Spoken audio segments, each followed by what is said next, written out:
여러분, 오늘 아침 저는 깊은 생각에 잠기게 만든 이야기를 하나 접했습니다.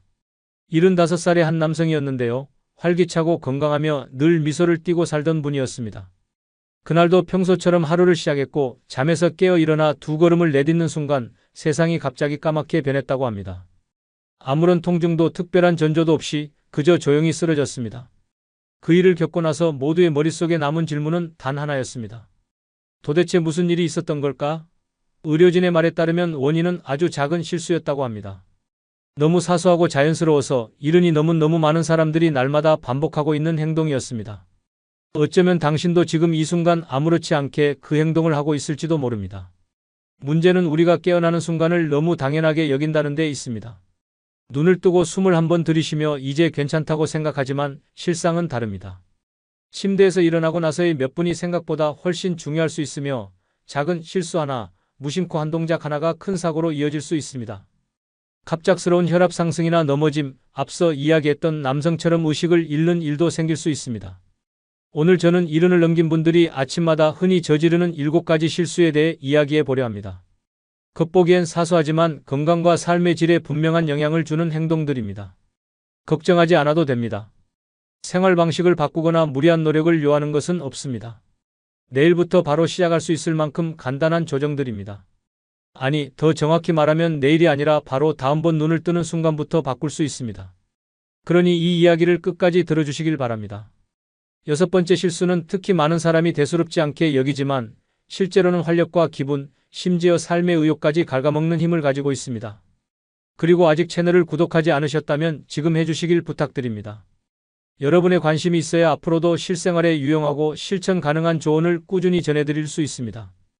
혹시 처음 오신 분들이 있다면 저는 내과 전문의 정민화입니다.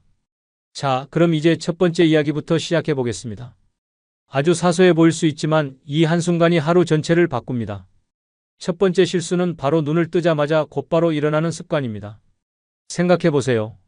평범한 아침입니다. 창문 너머로 햇빛이 조금씩 들어오고 방 안은 아직 조용한 정적에 잠겨 있습니다. 눈을 뜨자마자 무의식적으로 다리를 침대 밖으로 내리고 벌떡 일어나 움직이기 시작합니다. 그런데 갑자기 눈앞이 흐려지고 세상이 빙글빙글 도는 느낌이 찾아옵니다.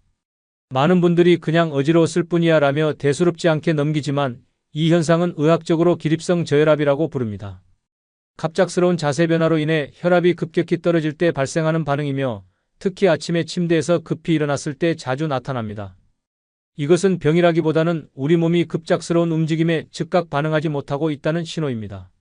나이가 들수록 혈액순환 기능이 떨어지기 때문에 이런 현상은 더욱 흔해집니다.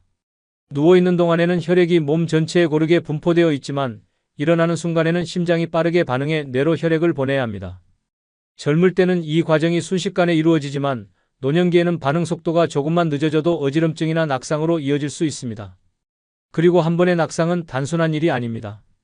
병원 입원, 깁스, 이동성 저하, 타인의 도움 없이는 생활이 힘든 상황까지 번질 수 있으며 다시 또 넘어질까 두려워지는 악순환으로 이어집니다. 하지만 다행히 이 문제는 아주 간단한 태도 하나로 예방할 수 있습니다. 저는 이것을 아침 준비 시간이라 부릅니다. 약도 필요 없고 병원도 필요 없으며 특별한 도구도 필요 없습니다. 오직 하루에 단 1분만 투자하면 됩니다. 눈을 뜨자마자 급히 일어나지 말고 심호흡을 한번 하세요. 천천히 몸을 일으켜 앉습니다. 몸 밑에 깔린 매트리스를 느끼고 발을 바닥에 단단히 붙인 채 30초 정도 가만히 앉아 계세요. 딱 그 정도면 충분합니다. 내 몸이 깨어날 시간을 주는 겁니다. 여유가 있다면 발목을 가볍게 돌려보고 손목을 풀어주고 허리를 부드럽게 펴는 것도 좋습니다. 이것은 내 몸을 향한 하나의 존중입니다. 잠에서 활동으로 옮겨가는 전환의 시간은 게으름이 아니라 지혜입니다. 저 역시 몸으로 겪은 후 알게 되었습니다. 어느 날 평소처럼 침대에서 벌떡 일어났는데 순식간에 어지러움이 몰려와 쓰러질 뻔한 경험이 있었죠. 그날 이후로 저는 결심했습니다. 내 몸이 완전히 깨어날 시간을 주기로요. 결과는 바로 나타났습니다. 어지럼증도 심장 두근거림도 없이 안정적이고 평화로운 에너지로 하루를 시작할 수 있었습니다. 곰곰이 생각해 보세요. 침대에서 일어나는 건 마치 다리를 건너는 것과 같습니다. 눈 감고 뛰어넘는 대신 한 걸음씩 발을 디디며 천천히 건너는 것이 훨씬 더 안전하고 현명하죠. 그러니 내일 아침에는 절대 급히 일어나지 마세요. 단 1분 그 여유가 여러분의 하루를 훨씬 더 안정감 있고 맑은 정신으로 이끌어줄 것입니다. 균형감 있게 하루를 여는 것, 그것이 진짜 건강의 출발점입니다. 두 번째 실수는 아침에 물을 마시지 않는 것입니다. 조용히 건강을 갉아먹는 아주 흔한 습관이죠. 눈을 뜨고 가장 먼저 무엇을 하시나요? 대부분은 부엌으로 가서 주전자에 불을 켜고 따뜻한 커피를 준비하며 하루를 시작합니다. 그 첫 모금은 마치 아침의 의식처럼 느껴지죠. 하지만 이 순간 많은 분들이 간과하는 것이 하나 있습니다. 바로 물입니다. 밤새도록 잠을 자는 동안에도 우리 몸은 계속해서 움직입니다. 심장은 뛰고 폐는 숨을 쉬며 신장은 조용히 노폐물을 걸러냅니다. 몸은 말없이 에너지를 소모하고 수분도 서서히 빠져나갑니다. 땀, 숨결, 그리고 작은 뒤척임 속에서도 우리는 물을 잃습니다. 그래서 아침에 눈을 떴을 때 이미 몸은 탈수 상태에 가깝습니다. 문제는 나이가 들수록 갈증을 느끼는 감각이 둔해진다는 것입니다. 실제로는 물이 필요한데도 목마름을 잘 느끼지 못하죠. 예전엔 저도 이렇게 생각했습니다. 목이 마르지 않으면 괜찮은 거 아닌가? 하지만 큰 착각이었습니다. 어느 날부터 침대 옆에 물 한 잔을 두고 일어나자마자 첫 모금 마시는 습관을 들였습니다. 그 순간부터 아침의 흐름이 달라졌습니다. 머리가 맑아지고 생각이 또렷해지며 흐릿했던 잠기운이 씻기듯 사라졌습니다. 아침에 마시는 물은 신진대사를 부드럽게 깨우고 혈액순환을 도우며 장기들을 하나하나 깨워줍니다. 특히 아침에 약을 복용하시는 분들께는 더더욱 중요합니다. 물은 약의 흡수를 도와주고 위와 간을 보호해 불필요한 자극을 줄여줍니다. 그리고 무엇보다 중요한 건 이것입니다. 하루의 첫 음료로 물을 선택하는 그 순간 내 몸에게 나는 너를 소중히 여겨라는 신호를 보내는 겁니다. 단순하지만 강력한 자기 돌봄의 시작이죠. 원하신다면 레몬 한 조각이나 민트잎 또는 꿀 한 방울을 넣어도 좋습니다. 하지만 기억하세요. 목적은 꾸미는 것이 아니라 밤새 말라있던 몸에 가장 순수한 수분을 채워주는 데 있습니다. 그러니 다음에 커피를 마시기 전 잠시 멈추세요. 그 전에 물 한 잔을 먼저 드시는 겁니다. 사소해 보여도 그 한 모금이 하루의 질을 바꿉니다. 조용히 시작된 변화가 여러분의 몸을 다르게 만들 것입니다. 세 번째 실수는 많은 분들이 무심코 반복하는 아침 습관입니다. 바로 공복에 마시는 커피입니다. 커피 향만 맡아도 머리가 깨는 것 같고 그 첫 모금은 따뜻하고 익숙하며 하루의 시작을 알리는 의식처럼 느껴집니다. 마치 마음을 감싸주는 포근한 액체 같은 존재죠. 하지만 이 커피가 내 몸을 조용히 지치게 만들 수 있다는 사실을 아는 사람은 많지 않습니다. 커피는 향도 좋고 맛도 깊지만 산성이 강하고 자극 성분이 많습니다. 특히 혈압이 높은 분들, 속이 예민한 분들, 수면에 민감한 분들에게는 더 조심해야 할 대상입니다. 공복에 커피를 마시는 습관은 겉보기에는 아무 문제 없어 보여도 건강을 은근히 무너뜨리는 원인이 될 수 있습니다. 상황을 한번 떠올려 보세요. 아침에 눈을 뜨자마자 익숙한 커피 향이 퍼지고 생각 없이 손이 가서 한 잔을 마십니다. 아주 자연스럽죠? 하지만 그 순간 우리 몸 안에서는 어떤 일이 벌어지고 있을까요? 밤새 위장은 아무것도 받지 못한 채 예민한 상태로 아침을 맞이합니다. 호르몬도 아직 안정되지 않았고 몸 전체는 절반쯤 깨어있는 상태입니다. 이때 강한 산성과 자극이 있는 커피가 들어오면 위는 과도하게 위산을 분비하게 됩니다. 그 결과 속쓰림이나 위 불편함이 생기기 쉽고 평소에 위염이나 역류성 식도염이 있는 분들은 더 큰 자극을 받게 됩니다. 문제는 여기서 끝나지 않습니다. 커피는 스트레스 호르몬인 코르티솔의 분비도 증가시킵니다. 일정 수준의 코르티솔은 아침에 필요한 에너지를 주지만 그 수치가 과도하게 올라가면 불안, 초조, 두근거림 같은 증상이 함께 따라옵니다. 원인은 잘 모르겠는데 괜히 하루 시작부터 마음이 불안하고 몸이 긴장되는 느낌 혹시 경험해 보셨을 겁니다. 그렇다고 커피를 아예 끊어야 할까요? 결코 아닙니다. 커피는 기쁨이 될 수 있고 적절히 마신다면 오히려 활력을 줄 수도 있습니다. 중요한 건 타이밍입니다. 공복에 마시지 않고 간단하게라도 뭔가를 먼저 먹는 것이 해답입니다. 바나나 한 개, 식빵 한 조각, 견과류 몇 알이라도 괜찮습니다. 위장에 최소한의 보호막을 형성하고 카페인이 몸에 작용할 수 있도록 지지대를 마련해주는 것이죠. 저도 한때는 공복에 커피를 마시는 것이 더 정신이 맑아지는 줄 알았습니다. 하지만 어느 순간부터 이유 없이 예민해지고 초조하고 심장이 빠르게 뛰는 것을 느꼈습니다. 그러다 아침에 바나나 하나나 과자 한두 조각을 먼저 먹기 시작했고 그날 이후로 내 몸의 반응이 달라졌습니다. 커피는 더 부드럽게 느껴졌고 마음은 안정되고 집중력은 오히려 높아졌습니다. 아침 식사는 여러분께 에너지를 주는 시간이 되어야지 몸을 경계태세로 몰아가는 순간이 되어서는 안 됩니다. 아주 작은 습관의 변화 하나로 여러분의 아침이 훨씬 더 편안하고 건강한 시작이 될 수 있습니다. 나이가 들수록 아침의 시작이 하루 전체의 흐름을 좌우한다는 사실을 점점 더 실감하게 됩니다. 하지만 그럼에도 불구하고 많은 분들이 아침에 눈을 뜨자마자 마치 뒤쫓기듯 빠르게 움직이기 시작합니다. 침대에서 벌떡 일어나 부엌으로 향하고 바닥에 떨어진 물건을 허리를 숙여줍고 무거운 물건을 들거나 급하게 몸을 돌리며 하루를 시작합니다. 그런데 이 일련의 행동이 우리 몸에 어떤 영향을 주는지 깊이 들여다보면 문제는 생각보다 훨씬 더 크고 은밀하게 숨어 있습니다. 우리가 자는 동안 몸은 완전히 이완된 상태로 깊은 휴식에 들어갑니다. 근육은 풀어지고 혈액순환은 느려지며 관절은 수시간 동안 거의 움직이지 않은 채 정지된 상태에 머무르게 됩니다. 바로 이런 상태에서 아무런 준비 없이 갑자기 벌떡 일어나 격하게 움직이면 아직 완전히 깨어나지 않은 몸을 억지로 몰아붙이는 셈이 됩니다. 생각해보세요. 한겨울 아침에 시동도 걸지 않은 차를 갑자기 고속도로에 몰고 나가는 것과 무엇이 다르겠습니까? 차의 엔진처럼 우리 몸 역시 깨어날 시간을 필요로 합니다. 특히 척추, 무릎, 고관절은 세월과 함께 마모되기 쉬운 부위이며 관절염이나 염증이 있는 분들에게는 더욱 민감한 부위입니다. 아침에 갑작스럽게 몸을 비틀거나 무거운 것을 들거나 허리를 숙이는 동작은 겉으로는 아무렇지 않아 보여도 내부에서는 미세한 손상이 쌓이게 되고 그 손상이 반복되면 어느 순간 통증이나 움직임의 제약, 심지어는 더 큰 부상으로 이어질 수 있습니다. 그렇다면 우리는 무엇을 해야 할까요? 걱정하지 않으셔도 됩니다. 매트를 깔고 스트레칭을 하거나 헬스장에 갈 필요는 전혀 없습니다. 아주 간단하고 부담 없는 방법이 있습니다. 아직 침대에 누운 상태에서부터 시작하면 됩니다. 손가락과 발가락을 천천히 움직이고 발목을 부드럽게 돌려보세요. 팔을 위로 길게 뻗으며 어깨를 느리게 움직이고 고개도 양옆으로 가볍게 돌려보는 겁니다. 단 1, 2분만 투자해서 몸의 각 부위를 하나씩 깨우는 것이죠. 이것은 관절과 근육에게 전하는 좋은 아침과도 같은 인사입니다. 내 몸과 대화를 나누는 이 조용한 준비 동작은 생각보다 강력한 효과를 발휘합니다. 사소한 부상을 막아줄 뿐 아니라 아침 특유의 뻐근함과 불편함을 줄여주며 하루를 보다 또렷하게 시작할 수 있게 도와줍니다. 침대에서 일어날 때도 그냥 툭 튀어나오듯 일어나지 말고 먼저 한쪽 옆으로 몸을 돌리고 양손을 바닥에 짚고 일어나 앉습니다. 그 상태에서 숨을 깊이 들이마시고 어깨를 천천히 으쓱 올렸다가 내리며 척추를 바르게 세워주세요.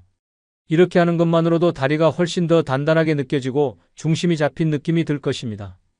예전엔 저도 아침마다 정신없이 일어나 움직이곤 했습니다. 그러고 나면 하루 종일 무릎이 찌릿찌릿하거나 허리가 불편했습니다. 하지만 이 간단한 몸풀기 습관을 들인 후로는 무릎도 허리도 놀랍도록 조용해졌습니다. 더 흥미로운 건 몸뿐 아니라 정신도 함께 깨어난다는 점입니다. 의도를 가지고 몸을 움직이기 시작하면 신경계 전체가 이제 준비가 됐다는 신호를 받아들이게 되고 이는 마음가짐에도 큰 영향을 줍니다. 스스로가 하루를 잘 관리하고 있다는 확신은 생각보다 큰 안정감을 줍니다. 이렇게 차분하고 질서 있는 하루의 출발은 하루 종일 이어지는 중심을 만들어줍니다. 이를 무시하면 양치도 하기 전에 이미 몸도 마음도 지치게 되는 혼란이 시작됩니다. 그러니 내일 아침엔 꼭 한번 시도해보세요. 뛰쳐나가기 전에 단 몇 분만이라도 내 몸을 천천히 깨우는 시간을 가지세요. 돈도 시간도 들지 않지만 허리와 무릎, 그리고 하루 전체가 훨씬 가벼워질 수 있습니다. 5번째 실수는 많은 분들이 스스로도 인지하지 못한 채 매일 반복하는 모습에서 시작됩니다. 바로 아침에 몸을 구부정한 자세로 일으키는 습관입니다. 혹시 아침에 일어난 직후 거울 앞에서 자신의 모습을 유심히 들여다본 적 있으신가요? 어깨는 앞으로 굽어있고 머리는 아래로 떨어져 있으며 등은 구부러진 채 힘없이 앉아있는 자신을 발견한 적이 있을 겁니다. 이런 모습은 단순히 외형적인 문제만이 아니라 우리가 하루를 맞이하는 자세 자체를 드러냅니다.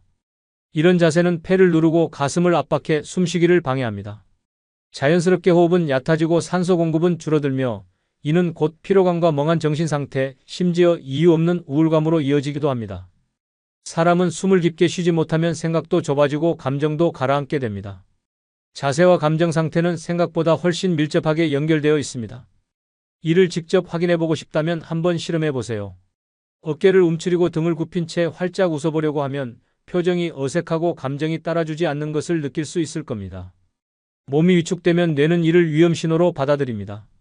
이건 지금 긴장해야 한다는 뜻이자 자신감이 없다는 표현이며 동시에 몸과 마음 모두 위축된 상태로 하루를 시작하게 만든다는 의미입니다. 그러나 이 모든 건 단 몇 초 만에 바꿀 수 있습니다. 특별한 운동도 도구도 필요 없습니다. 아직 침대에 누워있는 상태에서 양팔과 다리를 길게 쭉 뻗어보세요. 마치 누군가가 발끝을 살짝 잡아당기는 듯한 느낌으로 몸을 길게 늘려줍니다. 그 상태에서 천천히 몸을 일으켜 앉고 양발을 바닥에 단단히 붙입니다. 어깨를 부드럽게 뒤로 젖히고 턱은 자연스럽게 정중앙에 위치시킨 후 깊게 숨을 들이마시고 천천히 내쉬어 보세요. 단 20초면 충분합니다. 이 짧은 순간이 내 몸 전체에 보내는 신호는 분명합니다. 오늘은 단단하고 균형 있게 시작한다는 선언 같은 시간이죠. 처음에는 약간 어색하게 느껴질 수 있습니다. 그도 그럴 것이 오랫동안 움츠린 자세에 익숙해진 몸에게는 이런 바른 정렬이 낯설게 느껴질 수밖에 없습니다. 하지만 하루하루 반복하다 보면 이 자세가 점점 익숙해지고 마침내는 새로운 기준이 됩니다. 자세가 바뀌면 호흡이 깊어지고 시야가 넓어집니다. 무엇보다 마음이 달라집니다. 내면의 감정이 몸을 따라가고 자세가 내면을 다시 일으킵니다. 실제로 자세는 우리가 스스로를 어떻게 인식하느냐를 반영합니다. 가슴을 펴고 몸을 일으키면 어느새 생각이 정돈되고 마음이 더 또렷해집니다. 반대로 어깨를 웅크리고 몸을 말면 쉽게 피곤해지고 하루가 버겁게 느껴질 수 있습니다. 나이 때문이 아닙니다. 몸이 보내는 신호를 우리가 무시한 결과일 뿐입니다. 아침이라는 중요한 시작점에서 단 몇 초간의 바른 정렬을 통해 나 자신에게 말해보세요. 나는 오늘도 중심을 가지고 살아간다고. 그 마음가짐 하나로 하루의 에너지와 방향이 완전히 달라질 수 있습니다. 6번째 실수는 우리 몸의 가장 기본적인 감각, 바로 발의 신호를 무시한 채 하루를 시작하는 습관입니다. 혹시 어르신들이 아침에 일어난 뒤 바로 걷지 않고 가만히 앉아 다리를 한 번씩 움직여보는 모습을 본 적 있으신가요? 어떤 분들은 그 모습을 느릿하고 더딘 행동이라고 여길지 모르지만 사실은 아주 깊은 신체의 지혜입니다. 자, 질문 하나 드려보겠습니다. 여러분은 최근 언제 아침에 일어나자마자 자신의 발목, 종아리에 집중해 본 적 있으신가요? 솔직히 말해서 대부분의 사람들은 눈을 뜨고 나면 습관처럼 몸을 움직이고 아무 생각 없이 첫걸음을 내딛습니다. 마치 몸이 알아서 따라와 줄 거라고 믿는 듯 말이죠. 하지만 70세가 넘고 나면 그 익숙한 자동 조정 모드는 점점 작동이 느려집니다. 시간이 지날수록 근육의 탄력은 줄어들고 균형을 잡아주는 발의 감각 수용기는 무뎌집니다. 뇌가 이 정보를 받아들이는 속도도 늦어지면서 몸의 중심을 유지하는 능력은 자연스럽게 흔들리게 됩니다. 그 결과는 낙상, 중심 상실, 미끄러짐처럼 예고 없이 찾아옵니다. 그리고 대부분은 그런 일이 실제로 일어나기 전까지 자신이 불안정했다는 사실조차 모릅니다. 거실에서 카펫이 밀리거나 주방에서 발을 헛디거나 욕실에서 갑작스럽게 중심을 잃는 일이 벌어지고 나서야 비로소 심각성을 체감하게 되죠. 하지만 이런 상황은 결코 피할 수 없는 것이 아닙니다.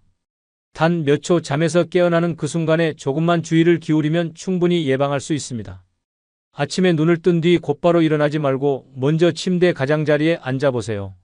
발바닥이 바닥을 단단히 느끼도록 두 발을 내려놓고 발가락을 천천히 오므렸다 폈다 해보세요. 발목을 부드럽게 돌려주고 종아리를 조였다 풀어주며 가볍게 긴장을 풀어보는 겁니다. 이 짧은 움직임이야말로 우리 몸을 다시 켜는 과정입니다. 뇌와 다리가 다시 연결되는 이 감각은 몸의 중심을 다시 세우는데 아주 효과적입니다. 내가 땅에 단단히 붙어 있다는 느낌, 나 자신이 내 몸 안에 확실히 있다는 느낌. 바로 이게 하루의 균형을 만드는 첫 걸음입니다. 많은 사람들은 아침 낙상의 원인을 미끄러운 바닥이나 카펫 탓으로 돌립니다. 물론 그런 요인도 있겠지만 사실 그보다 더 본질적인 이유는 몇 년간 방치해온 몸과의 단절입니다. 저 역시 어느 날 아침 평소처럼 일어나려다가 이상한 느낌을 받았습니다. 다리에 통증이 있는 것도 아닌데 마치 다리가 내 것이 아닌 것처럼 어색하고 둔했습니다. 머리는 깨어 있는데 다리는 아직 자고 있는 듯한 그런 이질감이었죠. 그날 이후 저는 아침마다 다리 깨우기 루틴을 만들었습니다. 침대에 앉아 약 2분 정도 시간을 들여 발목을 돌리고 발가락을 움직이고 무릎을 살짝 구부렸다 펴는 식으로 다리의 감각을 깨워주는 연습을 했습니다. 그러고 나서야 천천히 일어나 두 발 뒤꿈치가 바닥에 닿는 감각을 의식하고 내 무게중심이 어디에 있는지 스스로 느껴봅니다. 몸이 흔들리는지, 내가 균형을 잘 잡고 있는지 조용히 체크해보는 시간이죠. 가끔은 눈을 감고 몇 초 동안 그 중심감을 더 깊이 느껴보기도 합니다. 누군가는 이런 행동을 별것 아닌 것처럼 볼 수도 있습니다. 하지만 이 단순한 습관이야말로 뇌와 다리 사이의 연결을 다시 강화하고 나 자신의 존재감을 몸속 깊이 되살리는 매우 중요한 과정입니다. 그렇게 준비를 마치고 나면 욕실이든 주방이든 아침의 위험 구간을 훨씬 안정적으로 지나갈 수 있게 됩니다. 마치 운전하기 전에 자동차 상태를 점검하듯 내 몸이라는 자동차가 오늘 하루 달릴 준비가 되어 있는지 확인하는 것이죠. 이처럼 의식적인 이분의 움직임은 내가 내 몸을 더 이상 놓치지 않고 돌보고 있다는 강한 메시지입니다. 그리고 이 습관 하나가 결국 내가 내 두 다리로 당당히 걸어 다닐 수 있는 가장 소중한 자유, 즉 자율성과 독립성을 지키는 힘이 되어 줍니다. 7번째 실수는 너무 당연해서 놓치기 쉬운 것입니다. 바로 아침을 어둠 속에서 시작하는 습관입니다. 혹시 이런 경험 있으신가요? 눈을 떴는데도 방 안은 아직도 밤처럼 캄캄하고 커튼은 닫혀 있고 빛 한 줄기 들어오지 않은 채로 온몸이 다시 눕고 싶어질 만큼 무거운 기운에 눌리는 느낌. 많은 분들이 이럴 때 조금만 더 자야지 하며 몸을 다시 뒤척이지만 사실 그 순간 이미 하루의 에너지가 꺼지고 있다는 신호일 수 있습니다. 아침 햇빛은 단순한 조명이나 분위기를 위한 것이 아닙니다. 우리의 몸이 깨어날 수 있도록 두뇌에 이제 시작이다라고 알려주는 가장 강력한 자연 신호입니다. 빛은 눈을 통해 들어와 뇌 깊숙한 곳에 위치한 생체 시계를 작동시키며 생리적인 모든 흐름을 다시 조율하기 시작합니다. 하지만 만약 이 빛이 차단된 상태에서 하루를 시작하면 몸은 여전히 밤인 줄 알고 혼란스러워합니다. 눈을 떴다고 해서 뇌가 깨어난 것은 아닙니다. 햇빛이 들어오지 않는 침실에서의 기상은 마치 몸을 반쯤 켠 채로 움직이는 것과 같고, 이런 상태가 반복되면 하루 종일 졸리고 집중력이 흐려지며 기분도 가라앉고 에너지는 바닥을 치게 됩니다. 특히 나이가 들수록 이 생체 리듬은 더욱 민감해지고 흐트러지기 쉬워지기 때문에 아침 햇빛의 중요성은 젊은 시절보다 오히려 더 커진다고 볼 수 있습니다. 아침 햇빛 부족은 단순한 피곤함을 넘어서 불면증, 우울감, 식욕 변화 같은 생리적 불균형으로 이어질 수 있습니다. 다행히 이 문제를 해결하는 방법은 아주 간단합니다. 돈도 들지 않고 누구나 지금 당장 실천할 수 있습니다. 바로 빛을 맞이하는 것입니다. 눈을 뜨자마자 창문을 활짝 열고 자연광을 들이세요. 흐린 날이라 해도 실외의 빛은 실내 조명보다 훨씬 강력한 자극을 줍니다. 첫 5분만이라도 햇빛을 얼굴에 받으며 눈을 뜨면 뇌에서는 세로토닌이라는 행복 호르몬이 분비되기 시작합니다. 이 세로토닌은 저녁이 되면 멜라토닌으로 전환되어 숙면을 돕는 리듬을 만들어냅니다. 햇빛은 눈뿐 아니라 피부, 얼굴, 호흡에도 작용하며 몸 전체를 천천히 깨웁니다. 가능하다면 발코니나 베란다에 잠시 나가 아침 공기를 마시고 빛이 피부에 닿도록 해보세요. 이 짧은 노출만으로도 머리가 맑아지고 기분이 밝아지고 몸 전체가 이제 시작이다라는 활기를 느끼게 됩니다. 어떤 분들은 이 습관을 들인 뒤로 삶의 리듬 자체가 바뀌었다고 말합니다.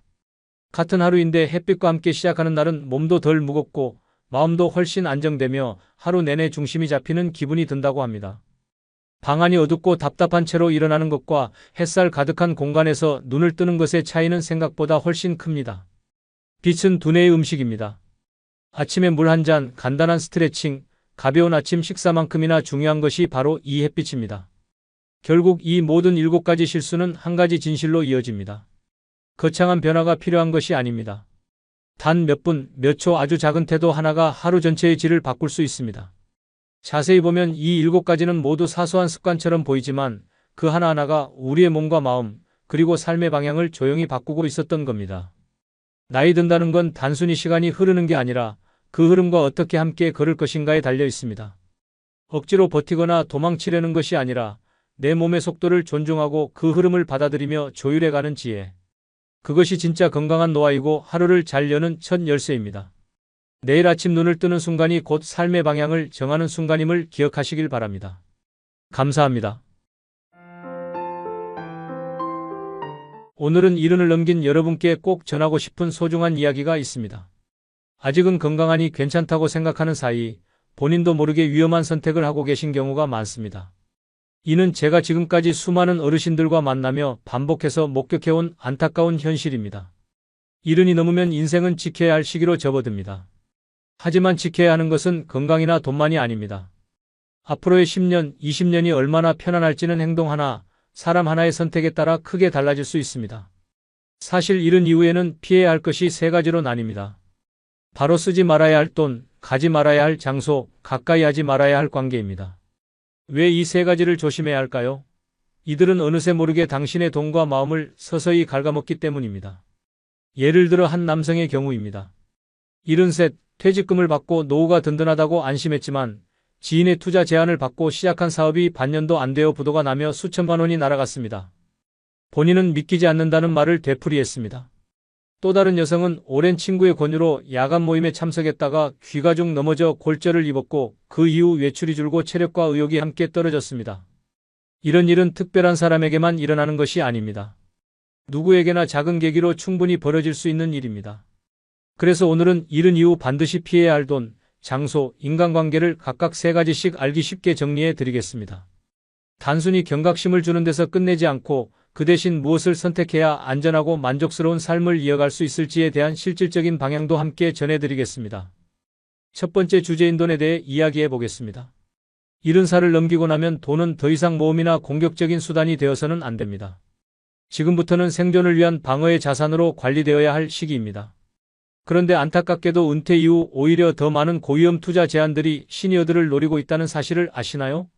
최근 서울에 거주하는 72살의 김진수 씨는 오랜 지인에게서 지금 가상화폐에 투자하면 반년 안에 10배가 된다는 이야기를 듣고 평생 모은 적금의 절반을 그쪽에 넣었습니다.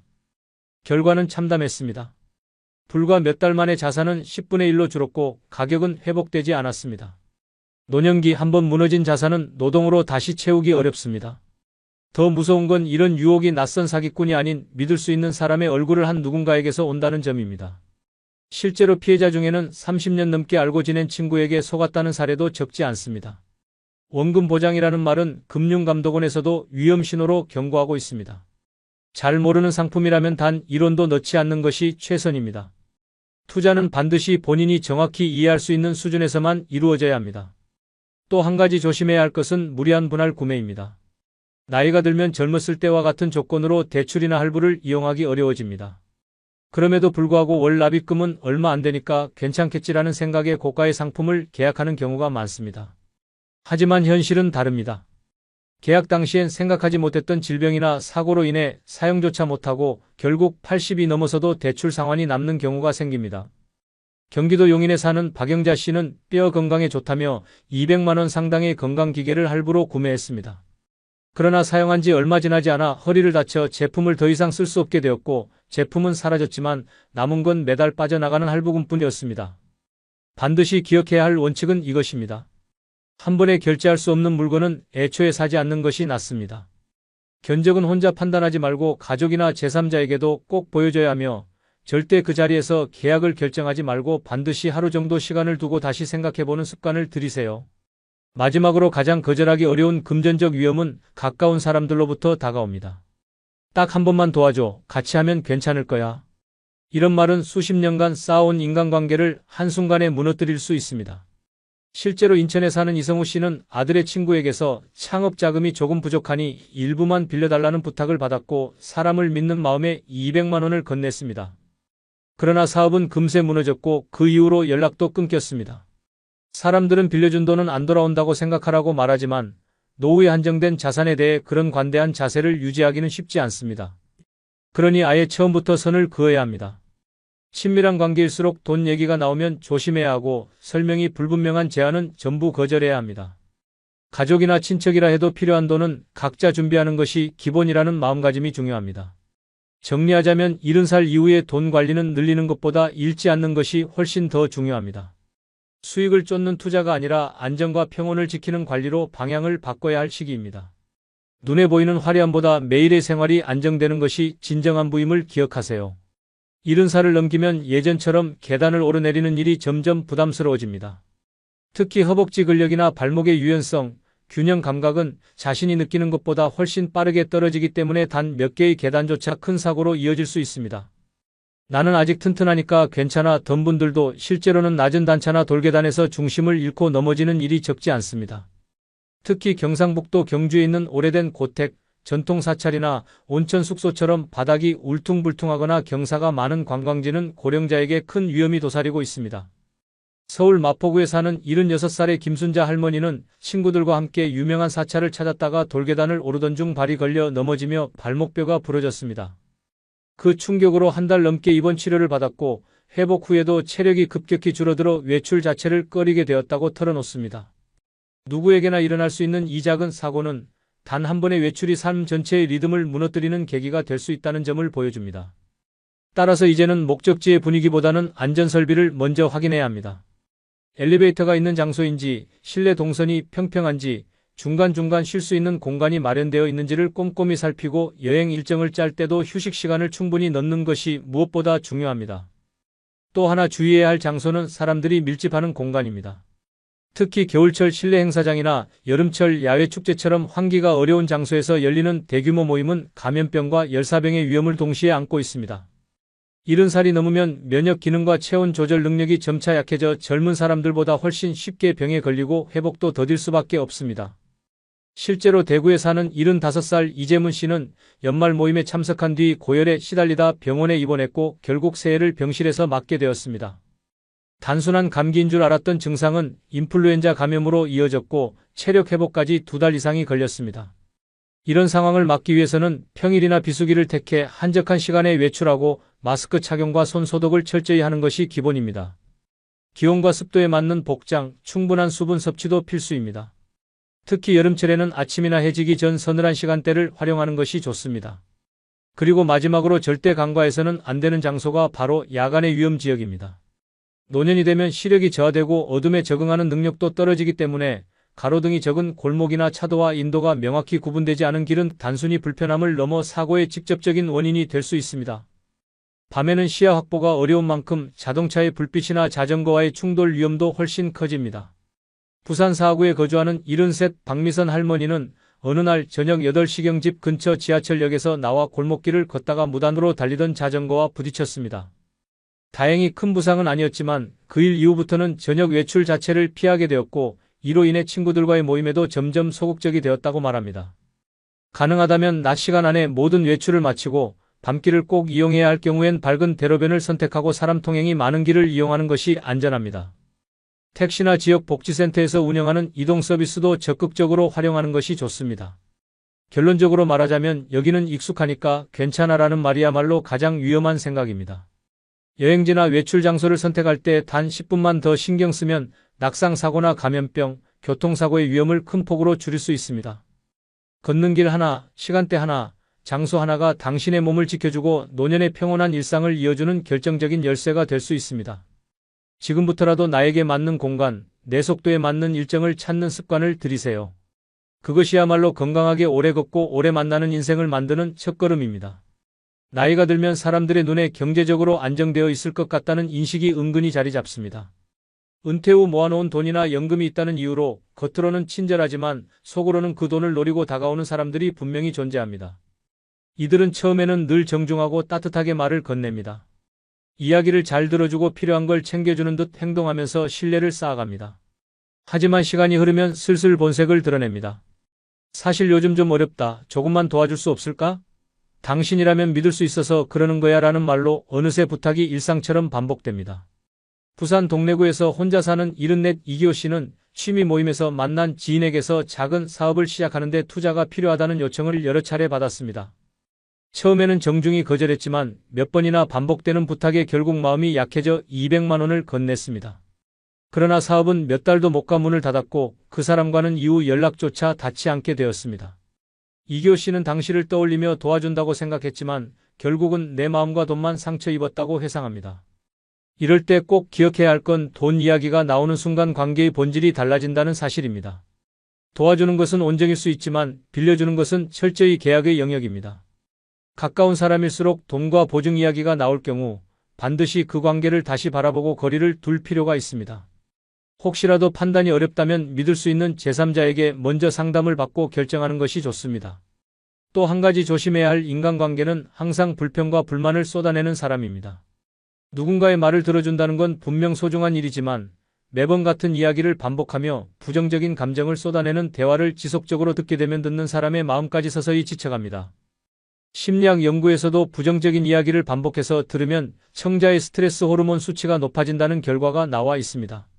서울 은평구에 사는 78 김영자 할머니는 수십 년 친구에게서 매일 아침 전화로 하소연을 듣는 일이 반복됐습니다. 처음엔 위로도 해주고 조언도 건넸지만 반년이 지나면서 스스로도 우울한 기분이 지속되고 외출도 줄고 좋아하던 뜨개질도 손에서 놓게 되었다고 말합니다. 지나치게 부정적인 대화는 상대를 돕는 것이 아니라 나 자신의 기운까지 앗아가는 일입니다.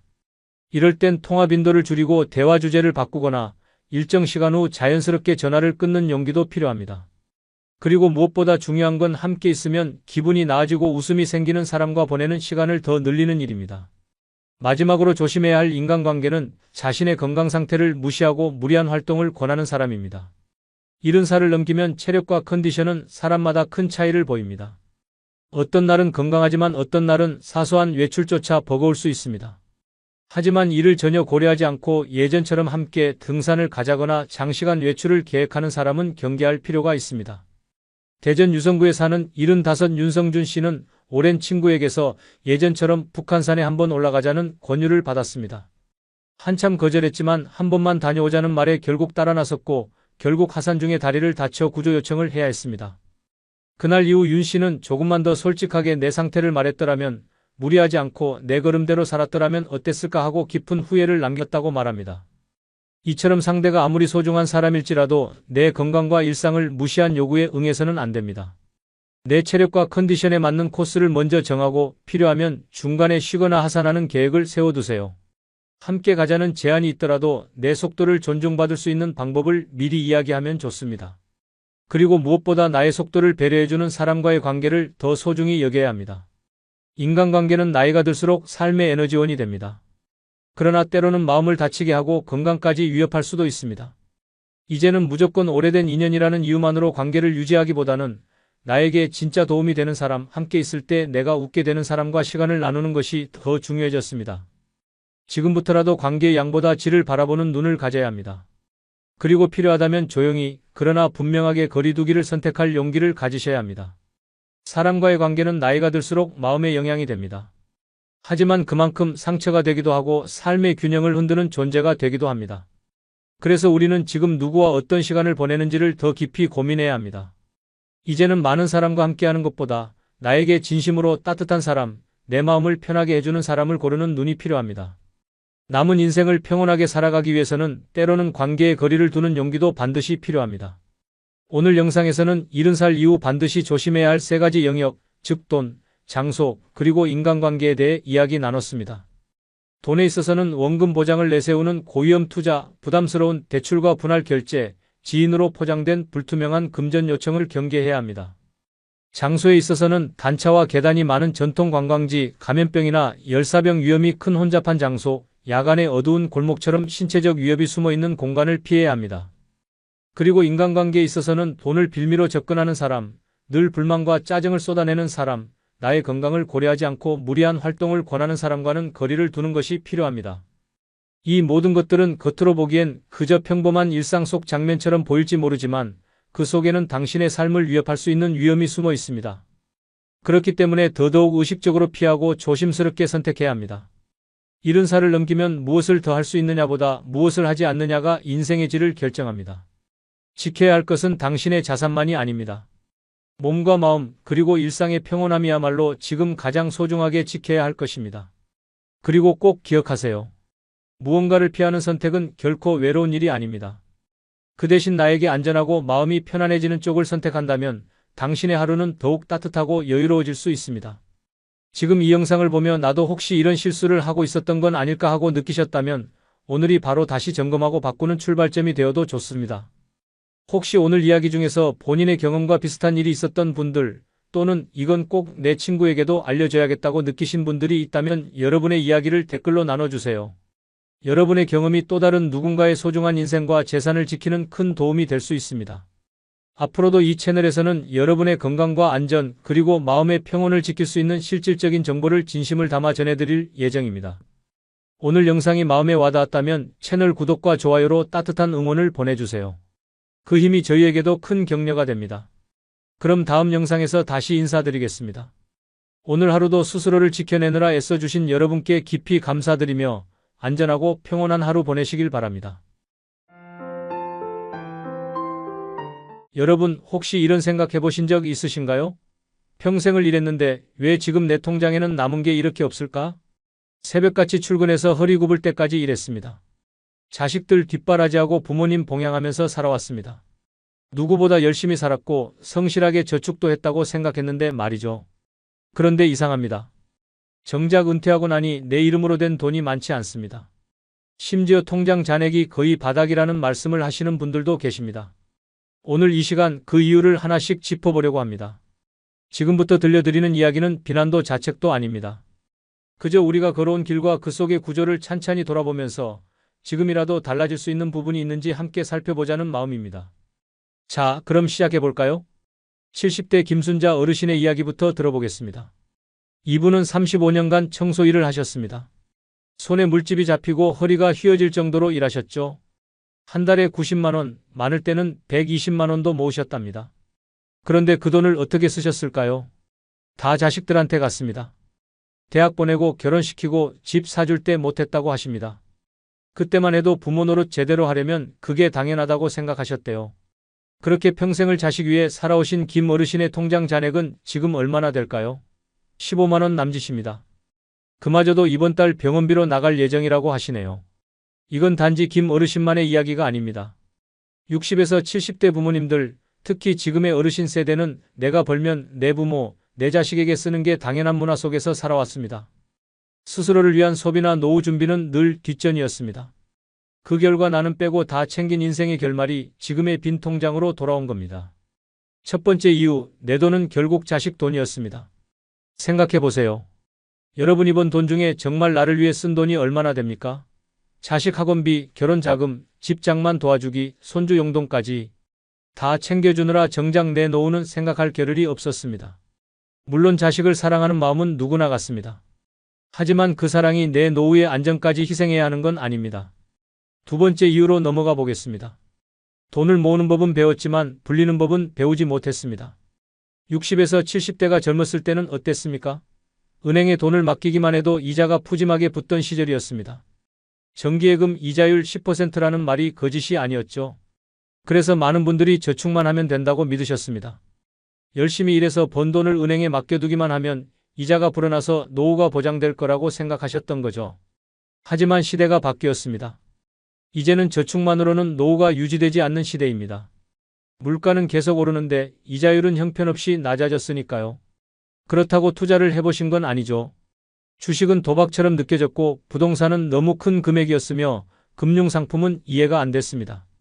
결국 돈을 열심히 모으기는 했지만 불리는 기술은 배우지 못한 세대가 되어버린 겁니다. 지금도 수십만 원씩 정기예금에 묶어놓고 계시다가 물가 상승률을 따라가지 못해 실질 자산이 줄어드는 경우가 아주 흔합니다. 여러분 통장에 있는 100만 원이 10년 전 100만 원과 같은 가치일까요? 아닙니다. 물가가 오르면서 그 돈의 가치는 계속 떨어지고 있습니다. 세 번째 이유입니다. 은퇴는 퇴직금으로 끝난다고 믿었습니다.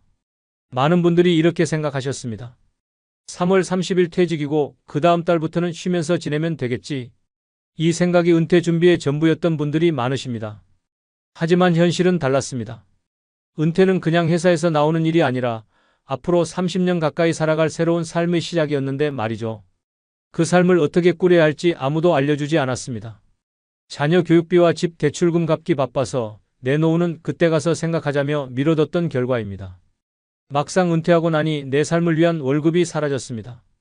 그리고 시간이 흐를수록 새 일자리를 구하기도 다시 수입을 만들기도 더욱 어려워졌죠. 결국 은퇴 이후 수입은 없고 지출만 있는 구조에 빠지게 된 겁니다. 매달 통장에서 빠져나가는 돈만 있고 들어오는 돈은 없으니 불안할 수밖에 없습니다. 네 번째 이유를 말씀드리겠습니다. 관계의 지갑을 열었고 정작 나는 비었습니다. 어르신들께 이런 말씀드리기 조심스럽지만 이런 경우 많으시죠? 친구 모임에서 안 낼 수가 있나? 체면이 있지. 후배가 오랜만에 왔다는데 밥 한 끼는 사야지. 선후배 생일이라는데 빈손으로 갈 수 있나? 이런 마음 너무나 따뜻하고 인간적입니다. 하지만 그렇게 관계를 위해 계속해서 돈을 쓰는 삶은 정작 본인을 지치게 만듭니다. 특히 60대 이후에는 관계에서 소외되는 게 두려워서 더 많은 지출을 감내하는 경우도 많습니다. 동창회 나가면 회비 내야 하고 골프 모임 나가면 또 돈 나가고 경조사비는 또 얼마나 많이 나갑니까? 하지만 관계를 유지하는 데 과한 지출이 반드시 필요한 건 아닙니다. 우리가 지켜야 할 건 관계도 중요하지만 나의 재정 안전도 포함되어야 합니다. 진짜 친구라면 내가 돈이 없어도 이해해 줄 겁니다. 돈을 많이 쓴다고 관계가 더 좋아지는 건 아니니까요. 다섯 번째 이유입니다. 지금의 지출이 내 미래를 갉아먹고 있다는 사실을 인식하지 못했습니다. 은퇴 후 매일 조금씩 쓰는 돈들이 있습니다. 마트에서의 작은 충동 구매, 택시 한 번, 병원비, 손주 용돈. 하루하루는 작아 보이지만 한 달이 되면 수십만 원, 1년이면 수백만 원이 나갑니다. 은퇴 후 고정 수입이 없는 상태에서 고정 지출은 꾸준히 남습니다. 특히 많은 어르신들이 기초연금, 자녀용돈, 소액연금에만 의존하는데 이걸로는 절대 전체 지출을 감당할 수 없습니다. 결국 적금을 깨고 보험을 해지하고 예금까지 소진하게 되는 구조로 점점 돈이 새는 구조로 빠지게 되는 거죠. 오늘 커피 한 잔, 내일 택시비, 모레 마트에서 충동 구매. 이렇게 작은 지출들이 쌓이고 쌓여서 큰 돈이 됩니다. 그렇다면 지금이라도 늦지 않았을까요? 아닙니다. 늦지 않았습니다. 지금이야말로 재정 구조를 재점검하고 지출 구조를 새롭게 설계할 수 있는 시간입니다. 무조건 전략하라는 말이 아닙니다. 다만 당신의 노후는 당신이 지켜야 한다는 마음은 꼭 가지셔야 합니다. 자녀에게 미안해하지 마세요. 돈을 덜 줬다고 효심이 사라지는 게 아닙니다. 손주에게 적게 줬다고 외면당하지 않습니다. 그저 당신의 삶이 더 단단했을 때 가족들도 더 편안하게 당신 곁에 머무를 수 있습니다. 마지막으로 이런 말씀을 드리고 싶습니다. 진짜 부자는 가진 게 많은 사람이 아니라 갖지 않아도 불안하지 않은 사람입니다. 지금 당신의 통장 잔고가 아니라 당신의 마음 잔고를 채워가는 삶. 지금부터 시작해 보셔도 늦지 않습니다. 50대, 60대는 참 어려운 시기입니다. 밖에 나가면 다 돈인데 그렇다고 안방에서 맨날 텔레비전만 보면서 집밥만 먹을 수는 없고 말이죠. 고물가와 고금리 쓰나미가 몰아치면서 은퇴를 앞둔 사람들의 고민이 커지고 있습니다. 가파르게 오르는 생활비 앞에서 노후 자금은 얼마나 준비해야 충분할지 걱정하는 겁니다. 일반적으로 60세가 되면 소득이 끊기기 때문에 가계의 손익구조는 마이너스로 바뀌게 됩니다. 고물가 장기화가 더해지면서 고령 세대의 살림살이는 예전보다 더 팍팍해졌습니다. 최근 통계를 봐도 61세에 시작된 적자 인생은 죽을 때까지 이어진다고 합니다. 늙어서 돈 때문에 고생하지 않으려면 50대부터 돈 씀씀이에 특히 주의해야 합니다. 노후 전문가들은 이렇게 말합니다. 자산이 많지 않아도 평소 작은 노력에 따라 노후 생활이 달라질 수 있다고요. 30대 때 실패하면 벗어날 수 있는 기간이 길어서 다시 회복할 수 있습니다. 실패를 거울 삼아 전화위복의 계기가 될 수도 있죠. 그러나 50대가 넘으면 장기적인 수입을 기대할 수 없기 때문에 회복이 거의 불가능합니다. 50대가 지나면 정년퇴직이 가까워집니다. 안정적인 수입을 기대하는 기간도 짧습니다. 요즘에는 수명이 늘어나서 정년 후에도 재고용 제도를 활용해서 일하고 싶다는 사람이 많습니다. 하지만 재고용되어 일한다고 해도 수입은 현저하게 떨어질 겁니다. 50대 이후에는 돈 씀씀이에 실패할 경우 일을 만회할 시간적, 금전적 여유가 없습니다. 50대가 되면 직장에서 위치도 가장 정점에 있고 수입도 많습니다. 은퇴를 하면 상당한 퇴직금도 한꺼번에 손에 들어옵니다. 그런데 언제까지 살지, 앞으로 어떤 일이 벌어질지 몰라서 불안해하는 게 사람의 심리입니다. 그래서 수중에 있는 돈을 굴리고 싶어집니다. 바로 이때를 조심해야 합니다. 지금부터 말씀드리는 것들은 50대, 60대가 절대 하지 말아야 할 것들입니다. 첫 번째, 돈 관리를 전문가에게 그냥 맡기는 것입니다. 퇴직한 지 얼마 안 되는 60대 지인 중에 이런 분이 계셨습니다. 퇴직금 등으로 수중에 1억 5천만 원의 자금이 생겼습니다. 처음에는 은행 3곳에 분산해서 예금에 넣어두었습니다. 금리가 낮아서 자금을 굴려볼까 고민하던 차에 은행 직원이 이율이 높고 6개월 단위로 단기 투자할 수 있는 독일 국채 상품 투자를 권유했습니다. DLF라는 말은 들어보지도 못한 생소한 투자 상품이지만 은행 직원이 하도 안전하고 이율도 높다고 투자를 권유하기에 다른 은행에 넣어둔 자금까지 끌어와서 몽땅 투자를 하고 말았습니다. 지인은 걱정이 되어 은행 직원에게 괜찮겠냐고 몇 번이나 물었지만 걱정 마시라, 돈 있는 사람들은 이렇게 돈을 번다고 안심시켰습니다. 상품 설명서에는 원금을 모두 잃을 수 있다는 내용이 있지만 빼곡하게 적힌 설명서를 모두 꼼꼼하게 읽어보는 사람은 거의 없습니다. 은행 직원을 믿고 투자하는 사람이 대부분이죠. 결과는 어땠을까요? 지인은 결국 투자 실패로 원금의 60%를 잃고 불안한 나날을 보내고 있습니다. 해외 금리 연계 상품에 투자한 사람 중에는 이처럼 은행 직원이 전액 손실 가능성을 제대로 설명하지 않았고 적극적으로 투자를 권유했다고 하소연하는 이들이 많습니다. 이러한 생소한 투자 상품에 투자한 사람은 65세 이상 고령층이 45.7%에 달했습니다. 이 자금 상당 부분은 노후 자금인 거죠. 각 연령대 중에서 자산을 가장 많이 가지고 있는 연령층이 50대, 60대지만 돈에 대한 불안은 가장 큽니다. 노후 생활에 대한 걱정 때문입니다. 그래서 투자로 돈을 굴리려는 욕망이 강합니다. 문제는 금융회사들도 이들의 심리를 훤히 꿰뚫어 보고 있다는 겁니다. 자금은 많은데 돈에 대한 불안감이 가장 큰 50대, 60대는 금융회사로서는 최고의 타깃입니다. 월스트리트 주식 전문 트레이더 출신이 쓴 책이 있습니다. 고객의 요트는 어디 있는가라는 제목인데 금융 전문가들을 비판하며 낸 책입니다. 은행원, 증권사 직원, 자산운용사 직원들이 고객의 돈을 맡아서 운용 수수료로 높은 인센티브를 받아서 부자가 되지만 정작 고객들은 돈을 불리지 못하는 현실을 비판하는 말입니다. 금융회사는 수수료로 먹고 삽니다. 안전한 상품은 수수료가 높지 않기 때문에 수수료가 높은 위험 상품을 누군가에게 팔아야 합니다. 이때 가장 좋은 타깃이 50대, 60대 투자자입니다. 물론 전문가로부터 자문을 받는 것도 중요하지만 이것도 제대로 된 전문가를 선택해야 합니다. 금융회사 영업맨들이 수수료가 높은 고위험 상품을 팔면서 원금 손실에 대한 위험성은 대충 얼버무립니다. 대신 높은 수익에 대한 기대감만 부풀리는 경우가 대부분입니다. 상품에 대한 지식이 전혀 없는 50대, 60대 투자자들은 섣불리 고위험 상품에 투자했다가 소중한 노후 자금을 잃는 경우가 다반사입니다. 그러니까 50대, 60대가 되면 투자로 돈을 벌겠다는 생각 자체를 아예 버리는 게 좋습니다. 정투자하고 싶으면 자신이 직접 공부해서 전체 자금의 30% 내에서 원금 손실을 감수하고 투자해야 합니다. 내 돈에 대한 책임은 궁극적으로 나에게 있다는 마음가짐으로 믿고 맡길 만한 전문가를 신중히 선택해야 합니다. 돈에 대한 욕심은 결국 화를 부릅니다. 두 번째, 큰 돈보다는 작은 돈에 신경 쓰는 것입니다. 퇴직, 은퇴 후 한 푼 더 아끼려고 더욱더 작은 돈까지 신경 쓰실 겁니다. 대부분 사람들은 콩나물을 사려는데 조그만 돈 아끼려고 깎고 은행 수수료 전략 등에 신경 쓰면서 정작 큰 돈 지출에는 덜 고심한다고 합니다. 우유를 사는데 이 슈퍼에는 2,500원이고 조금 먼 대형마트는 2,000원이라면 대형마트까지 가서 구입하려고 노력을 하시죠. 그런데 정작 자녀 혼수품 장만할 때, 전자제품 구입할 때 30만 원에서 40만 원은 별거 아니라는 생각에 충분히 더 싸게 살 수 있음에도 굳이 여러 곳을 비교하지 않는다는 겁니다.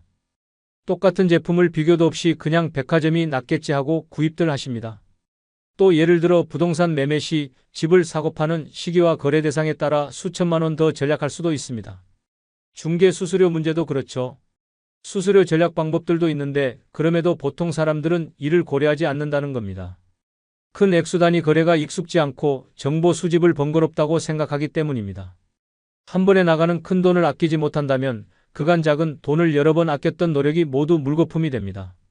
전략 습관이 헛수고가 되지 않기 위해서는 푼돈보다 목돈 나갈 때 줄이는 방안이 필요합니다. 세 번째, 50대, 60대에는 자신에 대한 합리화와 사치를 조심해야 합니다. 30년 이상 직장 생활을 하다가 은퇴를 하면 인생이 허무해집니다. 고생했던 자신을 위로하고 싶은 충동이 생깁니다. 아무짝에도 필요 없지만 그동안 갖고 싶었던 외제차에 수천만 원을 쓰는 사람도 있습니다. 인생 뭐 있냐는 기분에 1,000만 원이 넘는 크루즈 여행을 떠나는 사람도 있습니다. 물론 금전적인 여유가 되면 좋겠지만 노후 자금 걱정을 하면서도 순간적인 충동 때문에 일을 저지르는 사람들이 의외로 많습니다. 퇴직금을 전제로 한 자산에 대한 사치는 노후 파탄으로 이어진다는 사실을 알아야 합니다. 노후에는 생각지도 못한 지출이 생깁니다. 그중 대부분이 의료비입니다. 평생 의료비의 절반 이상을 70대 이후에 쓰게 됩니다. 퇴직금은 회사에서 주는 보너스가 아닙니다. 어디까지나 자신이 일해서 번 급여의 일부분입니다. 이런 소중한 퇴직금을 함부로 낭비하면 노후 생활을 감당하기 힘들어집니다. 네 번째, 60대부터는 가계를 무조건 슬림화해야 합니다. 퇴직, 은퇴 전이라면 지출은 반드시 수입 범위 내에서 해야 합니다. 퇴직, 은퇴 후에는 은퇴 전 소득의 50% 내에서 소비하는 습관을 가져야 합니다. 현역 때처럼 돈을 지출하면 안 됩니다. 그런데 좀처럼 전에 비해 소비가 줄여지지 않는다고 말씀하는 분들이 많습니다. 퇴직금 등 쌓아놓은 목돈이 쑥 줄어드는데도 말입니다. 미래 소득을 과하게 당겼으면 미래가 불안해진다는 점을 꼭 염두에 두셔야 합니다. 소득이 줄어들면 씀씀이도 함께 줄여야 합니다. 당연한 논리이고 실천이 어려울 것 같지 않지만 은퇴자들은 이구동성으로 그게 생각처럼 그렇게 쉽지 않다고 합니다. 오히려 은퇴 생활 초기에는 취미와 여가 활동이 늘어나면서 비용이 더 들어가기도 합니다. 씀씀이를 줄이는데도 연습이 필요합니다. 은퇴가 얼마 남지 않았다면 덜 쓰고 불편하게 살면서 씀씀이를 줄이는 연습을 해야 합니다. 구체적으로 현재 생활비를 계산해보고 더 적은 예산으로 미리 생활해보는 것이 큰 도움이 됩니다. 50대, 60대 때 자산 운용의 실패로 70대에 파산하게 되면 자식들에게 큰 부담이 될 겁니다. 다섯 번째, 로또를 사는 것입니다. 로또를 사는 사람들은 로또를 사지 않으면 대박의 기회조차 노릴 수 없다고 말합니다. 하지만 로또에 당첨될 확률은 극히 희박합니다. 당첨을 바라고 로또를 사는 것은 끊임없는 희망 고문이나 마찬가지입니다. 물론 로또 사는데 드는 돈이 크지 않다고 항변할 수도 있지만 작은 돈도 모으면 무시할 수 없습니다. 미국의 한 보고서에 따르면 미국인들은 한 달에 평균 8만 6천 원을 로또 사는데 썼다고 합니다. 1년이면 약 100만 원입니다. 자잘한 소비 습관이 계속된다면 이렇게 생각해 보세요. 이게 죽어서 내관 속에 넣어갈 수 있는 물건인가? 무언가 구매할 때 이 말을 자문해 보면 불필요한 소비를 줄이는 데 큰 도움이 될 겁니다. 예를 들어 근사해 보이는 옷을 봤을 때 예전에는 충동적으로 구매부터 하고 봤다면 지금은 이런 생각을 해보는 겁니다. 이런 옷은 이미 충분히 있고 더 필요한 옷은 이제 수에 한 벌뿐인데 대체 무슨 필요가 있지? 하루 최소 3시간씩 걷기를 일상화하다 보니 골프와 자동차도 필요 없어서 처분하게 되고 남의 시선을 의식하는 거칠애나 허세 따위는 아무 부질없음을 깨닫게 됩니다. 이제는 그저 좋은 사람들과 웃고 떠들며 맛있는 거 사 먹을 수 있는 정도면 충분히 차고도 넘친다고 여겨집니다. 이어서 노후 준비를 위해 꼭 명심해야 할 몇 가지를 알려드리겠습니다. 우선 자신을 분석해야 합니다. 은퇴 시기를 냉정히 돌아보세요. 이후 자신이 원하는 한 달 생활비 목표치를 정한 뒤 어떻게 목표 소득을 벌지를 구체화합니다. 현재 저축은 얼마나 했는지, 자산 중 부채 비율은 어느 정도인지 함께 살펴보세요. 국민연금, 개인연금 수령액도 점검하고 늦어도 55살 전에 재무설계 등 전문가 상담을 받는 것이 좋습니다. 또 자신만의 최저 생활비를 찾아야 합니다. 국민연금연구원이 1200명을 조사한 결과 고령 부부 노후 생활비로 필요한 돈은 월 평균 220만 원이라는 결과가 나왔습니다. 적지 않은 수입니다. 하지만 주거가 해결되면 이보다 적은 액수로도 가능합니다. 현재의 지출에서 저축액, 자녀 교육비, 아파트 관리비 등의 금액을 빼면 생활비가 의외로 낮아집니다. 퇴직 2-3년 전부터 노후에 필요 없는 부분을 줄이는 습관을 길러야 합니다. 이웃 주민 80세 할아버지도 작은 집으로 옮겨가기 싫어하셨습니다. 하지만 80세가 되자 약 32평의 아파트를 청소하는 것 자체가 힘들어졌다고 합니다. 그래서 서울 외곽의 10평대 아파트로 옮기셨습니다. 할아버지는 오히려 공기도 맑고 여유 자금도 생겨서 삶이 나아졌다며 만족하셨습니다. 현재 노인층은 자식과 같이 은퇴하는 세대라는 점도 명심해야 합니다. 어느 할머니의 경우 은퇴 후 아들에게 생활비 50만 원을 받아왔습니다. 하지만 최근 아들이 55살을 넘겨 은퇴하면서 용돈이 끊겼습니다. 또한 곧 은퇴를 앞둔 50대 후반의 직장인들도 은퇴 전 아들 결혼 자금을 준비하려 했지만 그러다간 은퇴 후 한 달 생활비가 50만 원 줄어든다는 진단을 받고 포기했다고 합니다. 그분은 내 노후가 어려워져서 생활비를 받는 것이 자식에게 더 부담을 준다고 생각했다고 말했습니다. 수입이 있는 일이든 취미든 사회공헌이든 평생 현역으로 살아갈 마음가짐 또한 중요한 것 같습니다. 일할 능력이 있고 의향만 있다면 충분합니다. 일을 한다면 많든 적든 수입이 따릅니다. 따라서 자신의 기대치에 맞춰 일자리를 찾으면 됩니다. 좀 더 나이가 들어도 내가 건강하기만 하면 직업재활훈련센터와 같은 곳에서 장애인들의 훈련 보조, 장애인 이동 지원 및 산책 지원, 초등학교 등굣길 안전하게 건널목 건너기 지원, 내가 살고 있는 아파트 내에서의 노노케어 활동 등 얼마든지 주위에 도움을 주면서 살아갈 수 있습니다. 나의 건강을 챙길 수 있고 푼돈일 수는 있어도 최소한의 용돈도 벌 수 있습니다. 농부가 추수한 후 이삭을 줍듯이 이삭 줍기를 한다고 생각하면 됩니다. 마지막으로 건강이야말로 노후 재무 설계의 핵심이라고 생각합니다. 규칙적으로 식사를 하고 운동하는 습관을 가지고 건강하게 노후를 보낼 수 있으면 그것이 최고의 재산입니다. 그리고 노후에는 돈보다는 시간이 여유로운 편입니다. 남는 시간을 활용해 새로운 기술과 지식을 배우는 평생 학습의 자세를 갖는다면 건강한 노후 생활을 유지하는 데 도움이 될 겁니다. 건강하지 못해 투병 생활을 이어가거나 큰 병원비를 써야 할 상황이 온다면 노후 파산까지 우려해야 하는 상황이 오지 않을까요? 자산이 아무리 많아도 인생이 유한한 만큼 살아가며 소비할 수 있는 금액에는 한계가 있습니다. 자산이야 많으면 많을수록 좋겠지만 노후 설계 관점에서 보면 필요한 만큼 노후 생활비를 만들 수 있다면 이미 충분히 부자라 할 수 있을 겁니다. 진정한 부유는 내 마음속에 있습니다. 육신보다 정신이, 정신보다 영혼이 부자여야 되는 겁니다. 소크라테스가 말하기를 가장 적은 것으로 만족하는 사람이야말로 가장 큰 부자다라고 했습니다. 과거에 잘 나가던 고소득층이라고 해서 자만할 필요도 없습니다. 오히려 직장 생활할 때 몸에 밴 씀씀이가 있기 때문에 은퇴 이후 일정 수준 이상 생활을 유지하려는 경향이 강해서 자칫 장수 빈곤에 빠지기 쉽습니다. 영국의 심리학자가 2002년에 발표한 행복 공식에 따르면 행복도를 높이는 것은 부와 명예가 아니라 가족, 친구, 대인관계, 취미생활, 운동과 휴식 등 일상에 관한 것들이라고 하였습니다. 다시 말해 마음이 준비되지 않으면 돈의 의미도 퇴색될 수밖에 없습니다.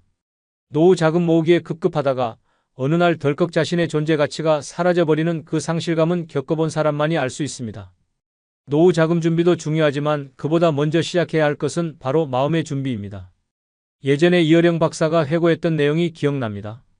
사회에서의 화려한 출세로 존경은 받았지만 사랑은 받지 못했다고요.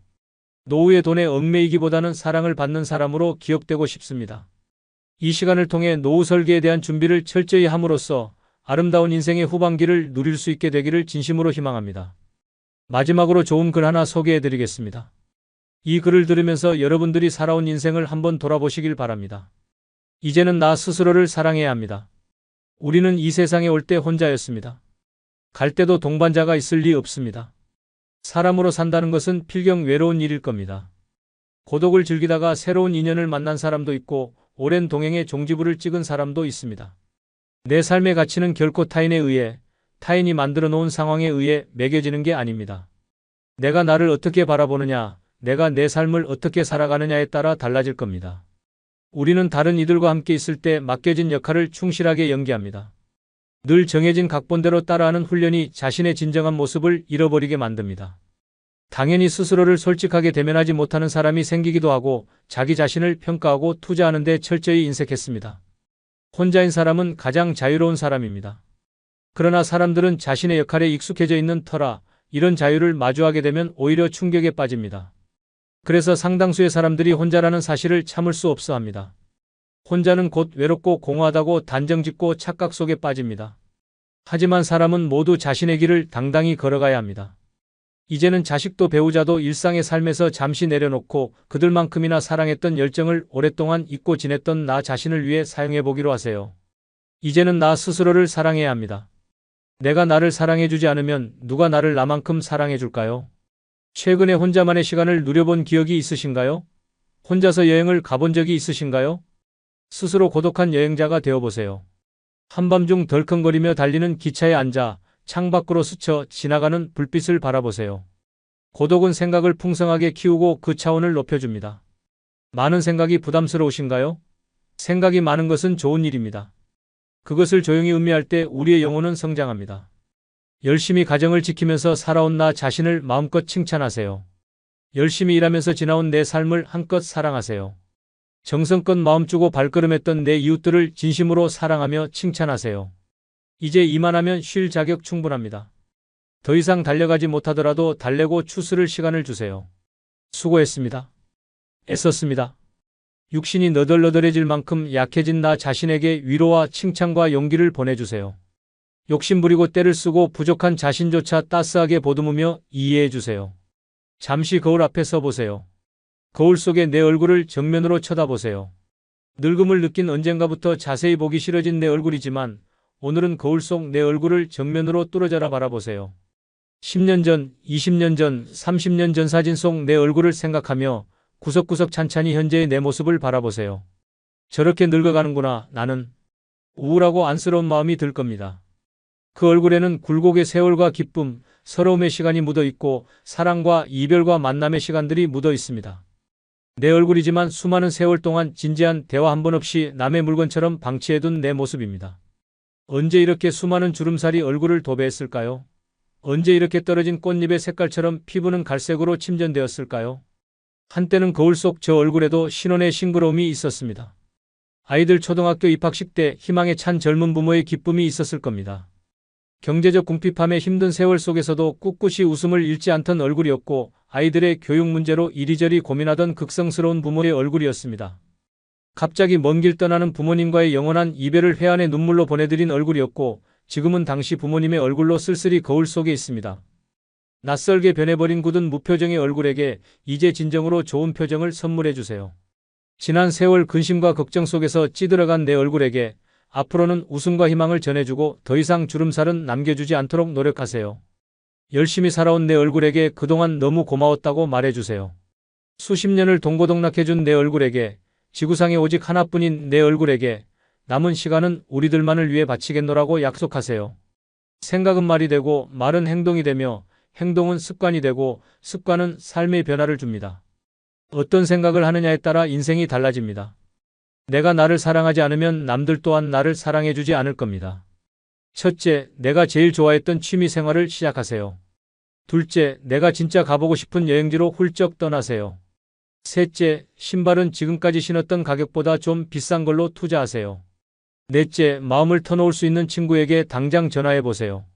다섯째, 아직 용서해주지 않았던 사람이 있다면 가슴을 열고 용서해 주세요. 그러면 내가 편해집니다. 여섯째, 거리가 멀더라도 맛집으로 이름난 식당을 찾아 나 자신에게 음식 선물을 해주세요. 일곱째, 매일 아침 눈을 뜨는 순간 나는 사랑받기 위해 태어난 사람이고 지금 이 순간이 가장 행복한 사람이라고 외치세요. 이 글을 듣는 모든 사람이 과거에 어떻게 살았든 지금 당장부터 행복했으면 합니다. 거울 속의 낯선 나를 이제 진정 사랑하는 대상으로 친하게 지내며 먼 훗날 영원한 안식 여행을 떠날 때 너와 나, 우리는 행복한 삶을 살았다고 말할 수 있으면 얼마나 좋을까요? 내가 먼저 내 얼굴을 사랑하라고 말하고 바로 행동했으면 합니다. 나를 하찮게 여기지 마시고 위대하고 또 위대한, 소중하고 귀한 사람이 당신임을 잊지 말고 살았으면 합니다. 나는 지구상 하나뿐인 내 얼굴을 사랑합니다. 왜냐하면 한평생 희로애락을 함께 경험하며 살아온 얼굴이니까요.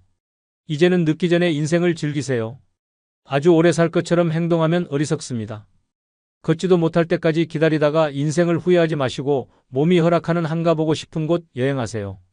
혹시 병들더라도 겁먹거나 걱정하지 마세요. 태어나서 늙고 병들고 죽는 것은 누구에게나 오는 것 아닌가요? 몸은 의사에게 맡기고 목숨은 하늘에 맡기고 마음은 스스로 책임지세요. 자식들이나 손주에 관한 일은 눈으로 보고 귀로 듣기만 하고 입은 꼭 다무세요. 자신이 자신을 최고로 여기고 자신을 대접하며 살다가 생로병사에 순응하며 사세요. 머물듯 가는 것이 세월입니다. 여러분 모두 건강하시고 행복하세요. 감사합니다. 여러분 혹시 이런 생각 해보신 적 있으신가요? 나는 매일 걷고 있으니까 건강할 거야. 나는 꾸준히 운동하고 있으니까 괜찮을 거야. 그런데 만약 제가 지금부터 말씀드릴 내용이 사실이라면 어떨까요?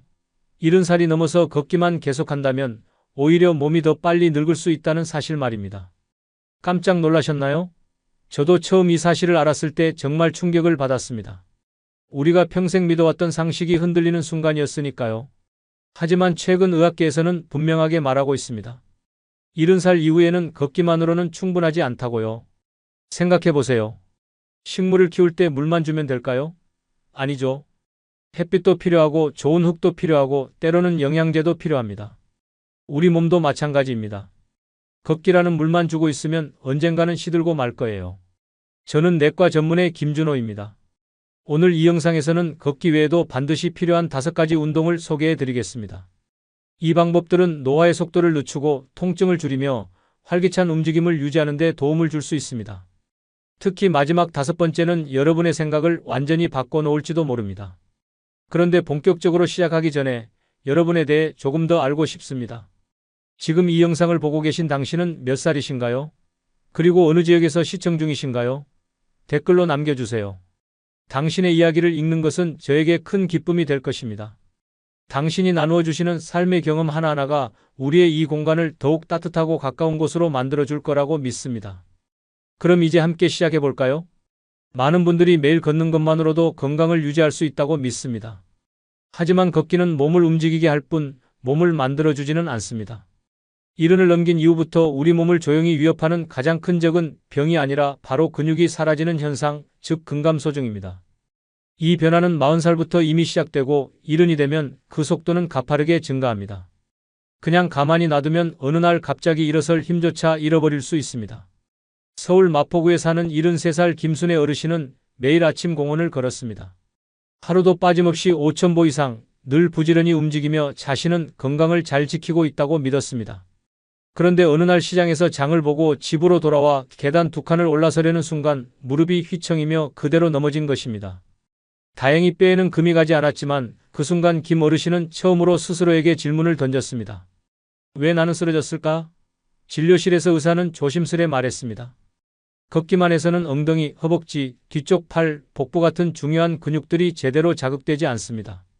이런 근육들은 일정한 저항을 받아야 비로소 유지되죠. 꾸준히 걸었지만 그로 인해 생기는 자극은 한정적이었고 몸은 조용히 힘을 잃어가고 있었던 겁니다. 그날 이후 김 어르신은 작고 소박한 운동을 시작했습니다.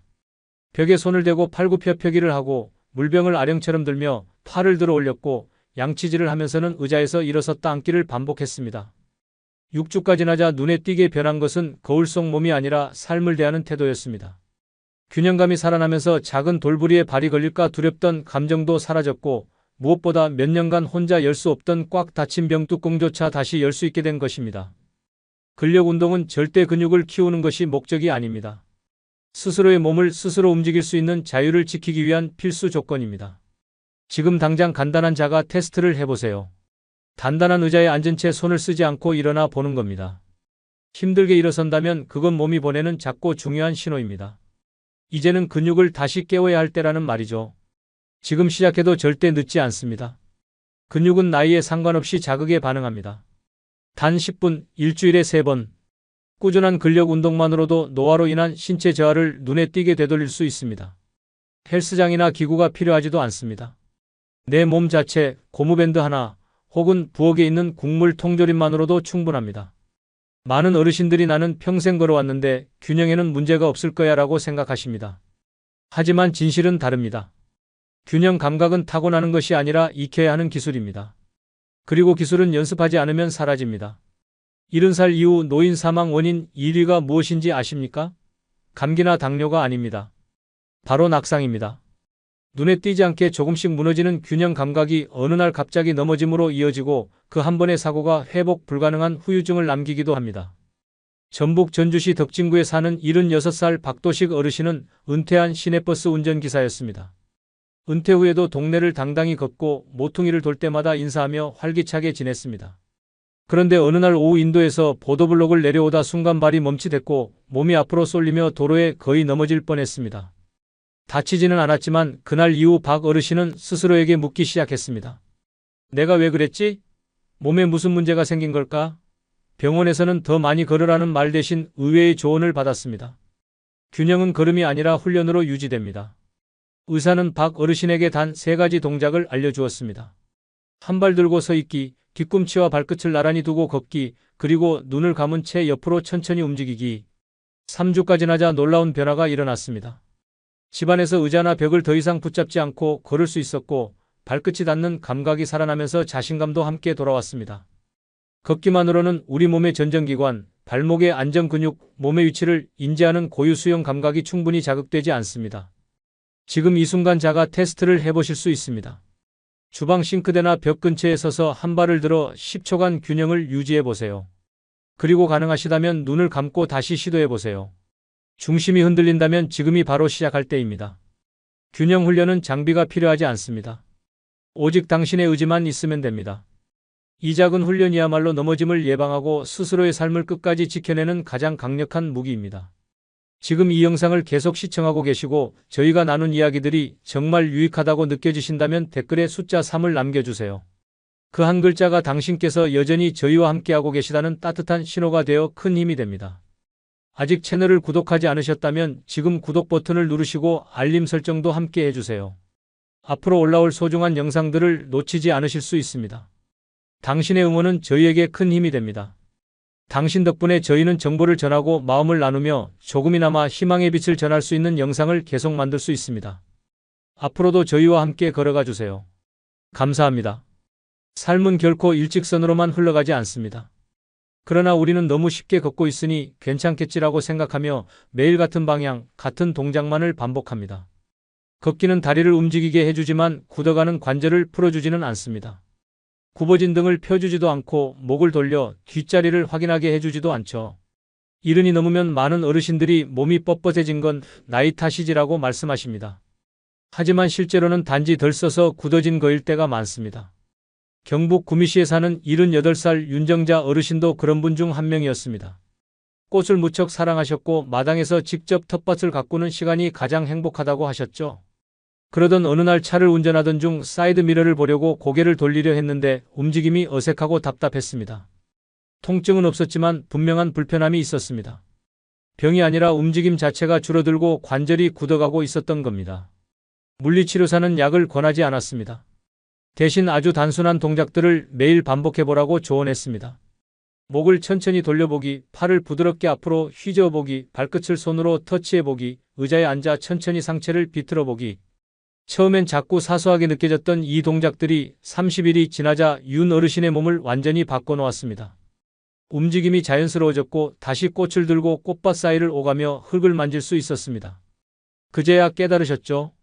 걷는 것만으로는 부족하구나. 인생은 곧은 선이 아닙니다. 뒷자리에 손을 뻗어 무언가를 꺼내야 할 때, 넘어지는 컵을 재빨리 잡아야 할 때, 욕실에서 몸을 틀어 발을 들어야 할 때, 이런 순간들이야말로 몸의 회전력과 가동성이 필요한 진짜 일상입니다. 지금 간단한 셀프 체크를 해보세요.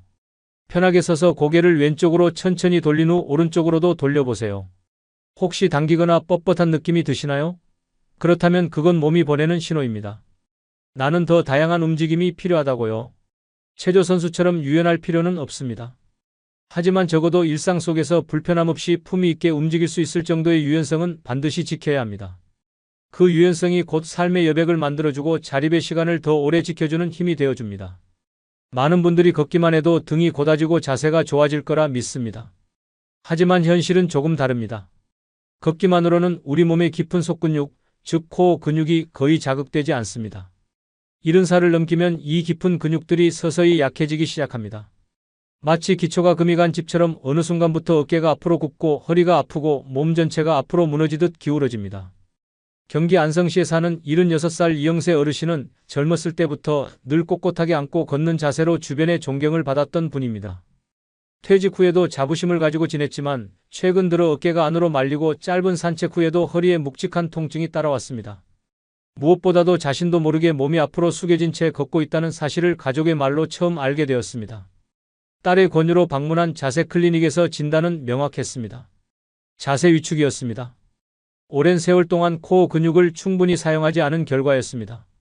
다행히 해결책은 약이나 수술이 아닌 일상 속 작은 실천이었습니다. 하루에 단 2분. 벽에 등을 기대고 서서 뒤꿈치, 엉덩이, 머리가 벽에 닿도록 서 있기. TV를 볼 때 앉은 채로 천천히 골반을 앞뒤로 움직이는 운동. 그리고 배를 천천히 조이며 깊은 호흡을 반복하는 복부 코어 호흡. 처음에는 익숙하지 않았지만 한 달이 지나자 놀라운 변화가 찾아왔습니다.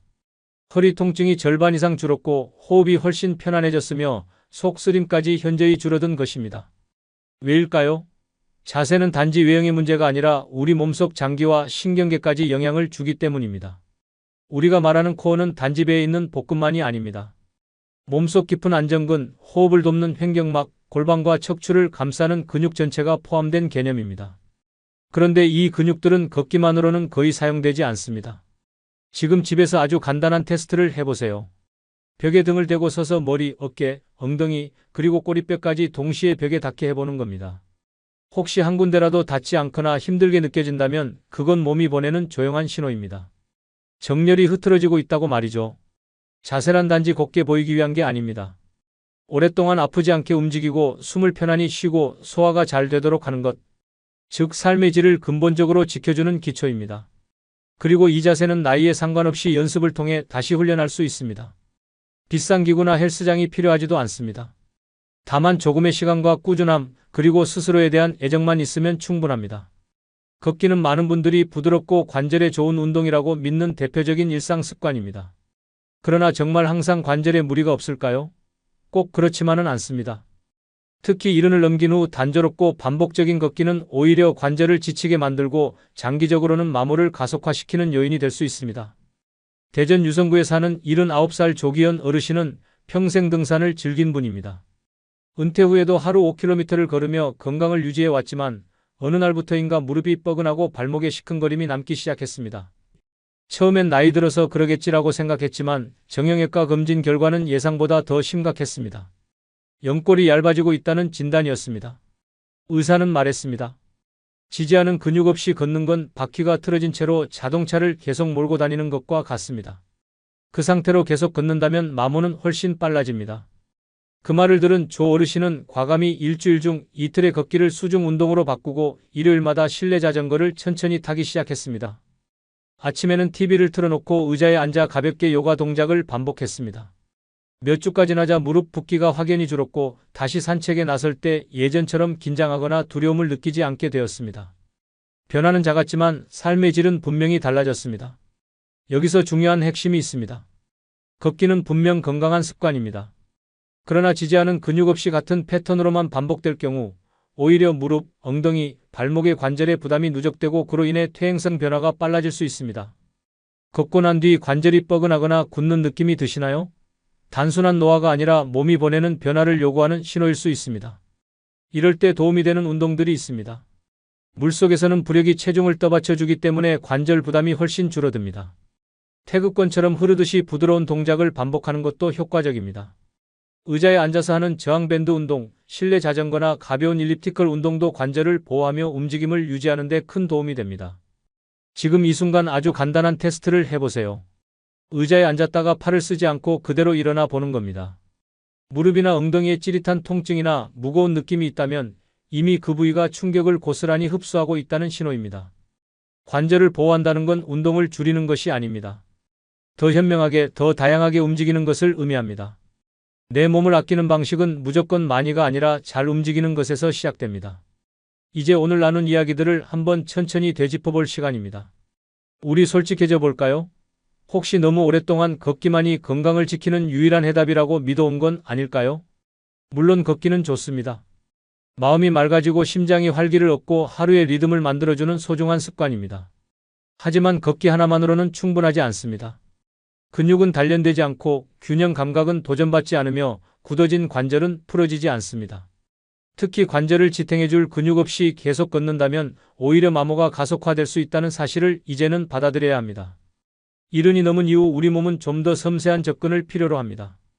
근육을 유지하기 위한 근력 운동, 낙상의 위험을 줄이기 위한 균형 훈련, 굳은 몸을 유연하게 풀어주는 스트레칭과 가동성 훈련, 자세와 호흡을 살리는 코어와 정렬, 그리고 관절을 보호하는 저충격 대체 운동까지 이 5가지 영역은 단순한 운동이 아니라 스스로를 지키는 삶의 전략입니다.